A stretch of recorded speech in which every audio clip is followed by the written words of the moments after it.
I tried to have a good time with the Hitman's Bodyguard. I just knew coming into it that the acting was just going to be acceptable and nothing else. And yeah, we have an average summer action buddy comedy, starring the Capital One What's in Your Wallet spokesman and Ryan Reynolds. The movie begins with Ryan Reynolds as Michael Bryce running his AAA-rated executive protection agency, which we see immediately go downhill after the sudden assassination of a client. We fast forward to present day, and he's down in the dumps for his career. After that, we are introduced to the antagonist, Gary Oldman as Dukovich, an Eastern European dictator on trial, and Samuel L. Jackson as Darius Kincaid, an incarcerated hitman whose testimony can put Oldman behind bars. If Jackson can provide the testimony, he can free his wife, played by Salma Hayek. When Interpol attempts to take him to Amsterdam for the trial, it's foiled and everyone dies, except for Kincaid and another agent, who was Bryce's ex-girlfriend. This is a call to action for Reynolds' character, and he's forced into an unlikely contract with Kincaid, who is a longtime nemesis, in order to bring Oldman to justice. If you're not a big fan of Reynolds or Jackson, you're going to have a bad time. Every other line involving Jackson has mother effer in it. It's an expectation that Jackson will dish out the most profanity, but in excess, it becomes closer to a parody. This movie lives up to a general audience's expectations of these actors.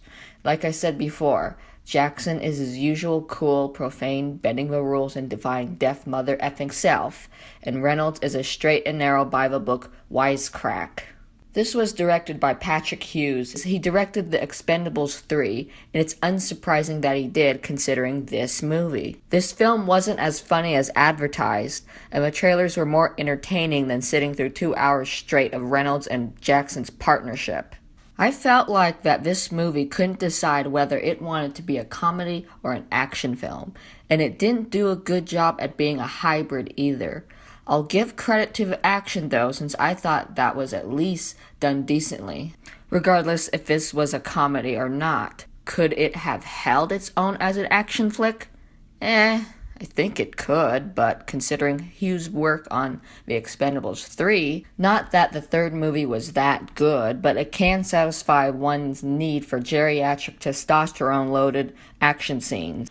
This movie had passable chase scenes and fight scenes that were generic with some humor blended in from Reynolds and Jackson's personalities. The use of music in the action sequences was the best part of the movie. Hughes' weakness is trying to tell a decent story that just ends up being terrible, but I can't put the blame entirely on him. The script from Tom O'Connor contributes to this pitfall. This movie could be corny due to being a comedy, but there's something about the stupidity of the driving force of a plot. I mean, picking Gary Oldman as the obligatory antagonist is overplayed. He's way too evil for this movie, even though it's necessary for him to be so. It just doesn't work. If you do an action buddy comedy, then don't make the villain a complete scumbag that has no sense of humor. I get that the focus wasn't supposed to be on him, it's on Reynolds and Jackson, but Oldman's character and involvement was a poor choice. Is it a deal breaker? No, not completely. It's disappointing. It makes me hate how the plot turned out. If they could have written a different scenario that brings Reynolds and Jackson together, then I would like this movie more. But they didn't. They wrote the lamest one regarding a war criminal that I didn't give a hoot about. It was as evil as you could get, but it didn't matter. It just doesn't fit in this movie. As a comedy, it's meh. There are a few good quips and comedic scenes, like one where Jackson is singing along with Italian nuns to annoy Reynolds. Most of the comedy is found in the trailers, with the exception of a couple funny moments from Salma Hayek. They're mainly about how she talks to others with her harsh language and demeanor that's extreme for comedic effect. Being a black comedy, a good portion of the funny parts are from ridiculous scenes with violence added on top for cruel humor. I will praise the soundtrack choice since I thought it fit with the movie well. The use is cliched, but it's not terrible. It has the right amount of corniness. Hello from Lionel Richie was used well, and so were The Sign and I Want to Know What Love Is from Foreigner. I thought the use of Black Betty for the best action sequence in the movie was great. It really got the scene and me amped.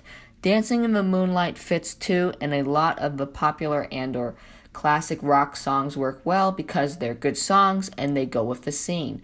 If the music gels, it makes a movie better. The Hitman's Bodyguard is a disappointing action buddy black comedy that relies too much on Reynolds and Jackson to make it salvageable. They're pretty funny guys, but for some reason it did not work.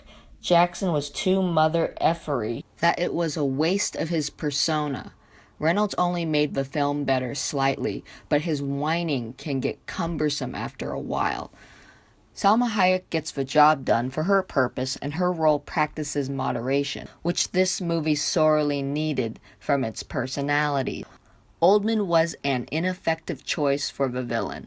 The story and plot were subpar, but like I said before, this movie was average, therefore disappointing.